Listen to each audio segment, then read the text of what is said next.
Okay, we're talking to Dr. Timothy Leary, who you really should know about. For those who lived through the 60s, and most of us did, this man was extremely important, and that's why you're here, because you were so associated with the drug culture.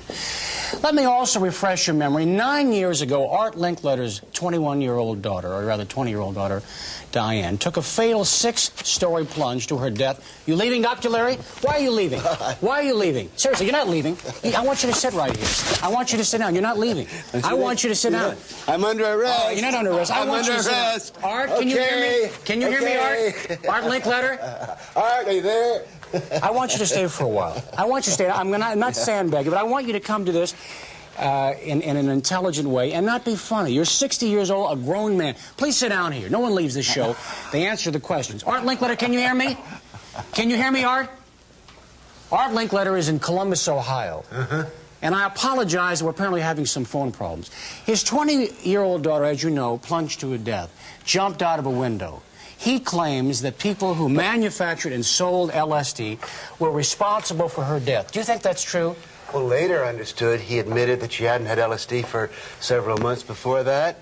Now, the relationship between Art Linkletter and his daughter, or the relationship between Art Linkletter, who's made a living for 20 or 30 years making fun of kids, you know, things that happened 10 years ago. Dr. Leary, do you see any relationship between her death caused by now, do you think that LSD was a part of her death, the fact that she committed suicide? How does anyone know? I would say the chances are 1,000 to 1 no.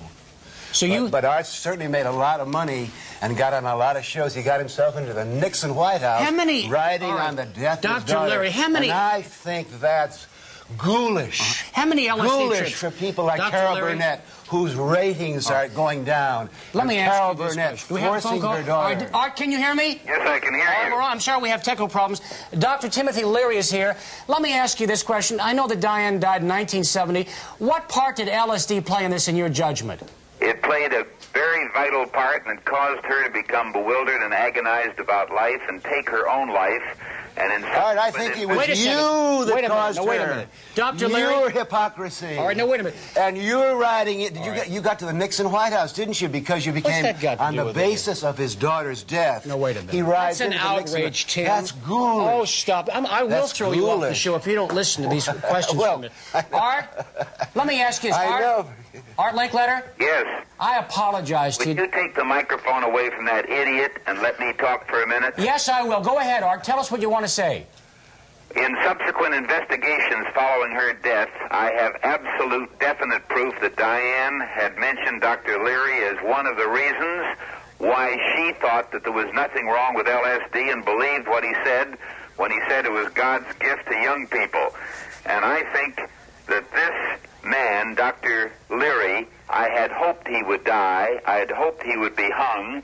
Then I had hoped he'd stay in prison for life. And now I'm glad he's out as a pitiful example of an aging hippie, a gruesome spectacle of how drugs can ruin a brilliant mind, a third-rate comic in cheap nightclubs with a routine that evokes pity. I've seen it on TV, exploited like any ex-convict with a sensational past. And I predict and hope and pray that his next appearance in show business is where he belongs, in the sideshow of a circus, not as a barker, but as a freak inside. Art, how do you know? You mentioned documentation. Which, by the way, do you want to respond? I've never seen a more withering blast in my life. You must respond to that. Oh, I've had dozens of them. But, I mean, seriously. I mean, that would have been it for me. Go on. What are you going to say? How do you know that... What evidence do you have of the documentation that LSD was responsible for her death? Well, it's an absolute fact. Her boyfriend, her brother, she talked to her brother several times before she died. She was getting flashbacks from LSD. She was not a drug addict. She was an experimenter like so many of the young kids who were believing. And mind you, I do not blame Dr. Leary for all of this. I think he was an important part of it. Such things as Grace Slick and the Jefferson Airplane and the rock group singing the songs of drugs. People who were like Ginsberg the poet, and even Aldous Huxley in his Doors of Perception was talking about the glories of drug abuse. It was a drug world, but Timothy Leary happened to be an intellectual, university-based guru and gave the youngsters a kind of a rallying point. They weren't just talking about hippies. They were talking about an intellectual leader, And he, who was, by saying these things, was giving them an additional argument for experimentation in this tremendous time of the 60s. All right, I have a few questions. I'd like to get it off Tim just for a little bit. All right, briefly, what do you say to parents? You've had this experience. You had 5 children. You have 4 now. If the parents are involved, if kids are involved in drugs, what do you say to parents? What should they do about it? Don't panic. Don't beat up on the kid physically or emotionally.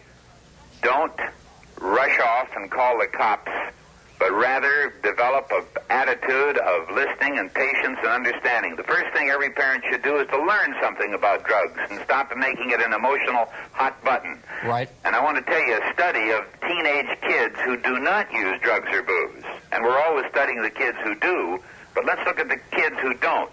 9 out of 10 of them are close to their parents. 9 out of 10 of them say that their parents check up on them, know what they're doing and who they're with. And 8 out of 10 say that religion is an important or moderately important to them. Listen, Art, when are you coming to New York? Probably in a couple of weeks. Would you come on our show? We want you to be on the show. It's important. We have statistics that at least 1 million people every month are involved in. I don't know what they are, but they're alarming. If one is involved, it's too much. Listen, I lecture. I know you do. And travel all over the country. In fact, I'll be in Chattanooga tonight speaking for Teen Challenge on the subject. Come up here, will you? We're at WCBS in New York. Love to be on your show. Give my best to Jack. I went to Emerson Junior High School with your son, Jack Linkletter. Good for you, Stan. All right. Thanks very much. All right, Dr. Leary, look, we've sandbagged you to some extent. You are not... Are you all right? Am I all right? Yes. How many LSD trips have you taken? Well, it's like how many times have we made love? You know? Well, they say you've taken 600 LSD trips. Does that sound about right? Could be. Do you think you've lost any of your brain power? I'm seriously, do you think you've suffered any brain damage as a result of that? Yeah, I think I'm one of the smartest people on the planet today. I'm writing 2 or 3 books a year. Right. I'm giving lectures. I'm very well received. You're also being arrested, admit aren't you? That I must be stupid. I must be brain damaged to get sandbagged this way. Right. Yeah, it's like, but... Were you sandbagged, for example, on August 30th, 1979? Here's the Los Angeles Times. Yeah. Can you see this? Leary and wife arrested on drug charge. And there was the couple's 5-year-old son, who had been sleeping, was placed in the care of a family friend. Your son was there when you were arrested. Yeah. What were you taking? But you didn't follow up on that there were no illegal drugs whatsoever. But you were taking drugs, weren't you? There was no, absolutely, we were making love in our bedroom when the police came through the window. What kind of drugs were you taking, though?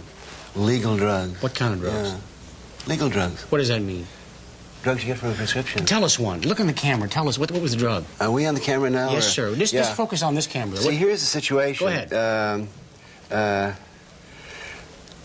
Number one, this was a setup. The police came into our bedroom.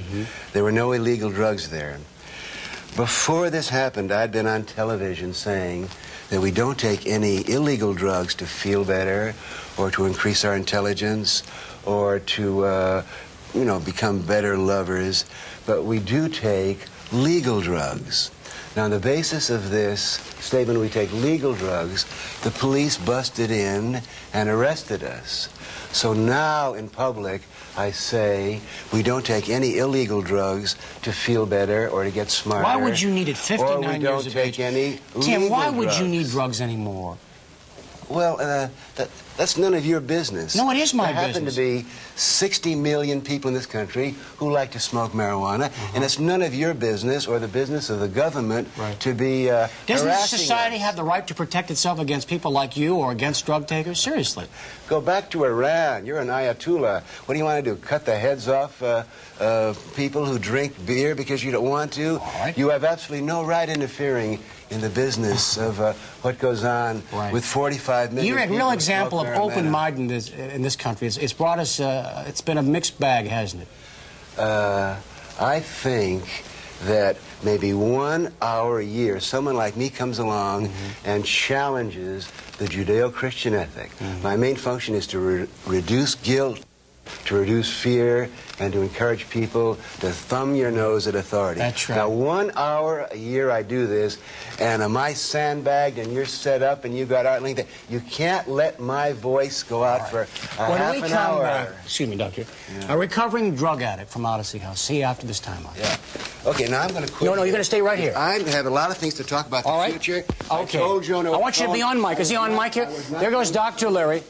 We'll talk to Fran Perry after this time out. I didn't want to come here and talk about drugs.